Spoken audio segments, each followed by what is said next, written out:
नमस्कार, मैं हूँ दिल्ली से एस्ट्रो पूजा। और आज मैं आप सभी को बताने वाली हूँ कि कुंडली में प्रॉपर्टी का योग कैसे बनता है। देखिए, बहुत सारे लोग हैं जो किराए पे रह रहे हैं, जीवन भर घर नहीं ले पाए।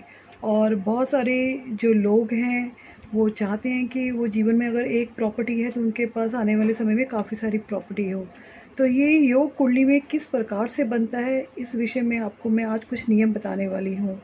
देखिए, जिन लोगों की कुंडली में चतुर्थ भाव का स्वामी अगर 12वें घर में चला जाए शत्रु राशि में, तो ऐसे लोगों को जीवन भर अपनी आधी ज़िंदगी किराए पे बितानी पड़ती है। अगर चतुर्थ भाव का स्वामी 12वें घर में अपनी मित्र राशि में चली जाए तो ऐसे लोगों को अपनी रेंटल इनकम से प्रॉपर्टी आती है। उन लोगों की प्रॉपर्टी किराए पे चढ़ी होती है और उनको पैसा प्राप्त होता रहता है प्रॉपर्टी से।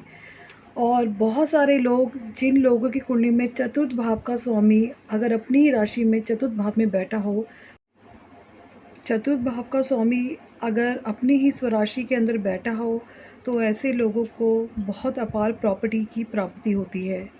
अगर चतुर्थ भाव का स्वामी लगन के अंदर या केंद्र के अंदर या त्रिकोण के अंदर पंचम में, नवम भाव में या लगन में या दशम भाव में या पंचम भाव में या द्वितीय भाव में उच्च होके बैठ जाए या स्वराशि का होके बैठ जाए, तो ऐसे लोगों को भी जीवन में अपार प्रॉपर्टी का योग प्राप्त होता है।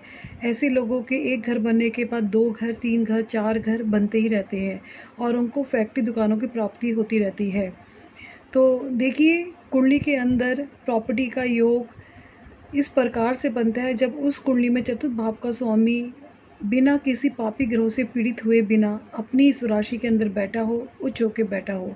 अगर चतुर्थ भाव के अंदर कोई पापी ग्रह बैठा हो तो प्रॉपर्टी का जो योग है वो प्राप्त जरूर होगा, पर उसमें कुछ विघ्न बाधा के साथ होगा। अगर किसी की कुंडली में चतुर्थ भाव का स्वामी छठे घर में चला जाए तो उनको जो प्रॉपर्टी है वो कोर्ट केस के बाद प्राप्त होती है। अगर किसी की कुंडली में चतुर्थ भाव का स्वामी 12वें घर में चला जाए और तो उनकी प्रॉपर्टी पे कभी ना कभी कब्ज़ा वगैरह हो जाता है, तो ऐसे लोगों को थोड़ा सावधान रहना चाहिए। और बहुत सारे जो लोग हैं वो बहुत सारे प्रश्न पूछते हैं कि हमें प्रॉपर्टी कब प्राप्त होगी। जैसे कि प्रॉपर्टी के जो कारक ग्रह रहते हैं वो शनि और मंगल होते हैं।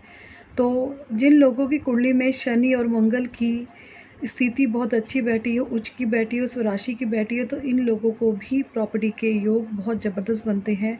लेकिन प्रॉपर्टी का जो योग है आपको आपकी धन भाव की दशा में प्राप्त हो सकता है, आपके 11वें घर की दशा की में प्राप्त हो सकता है, या आपके चतुर्थ भाव की अगर महादशा अंतर्दशा आती है, इसी में आपको प्रॉपर्टी का योग प्राप्त होता है। तो ये थी एक छोटी सी जानकारी आप सभी के लिए। नेक्स्ट मैं फिर किसी नई जानकारी के साथ आऊँगी। नमस्कार, आपका दिन शुभ रहे।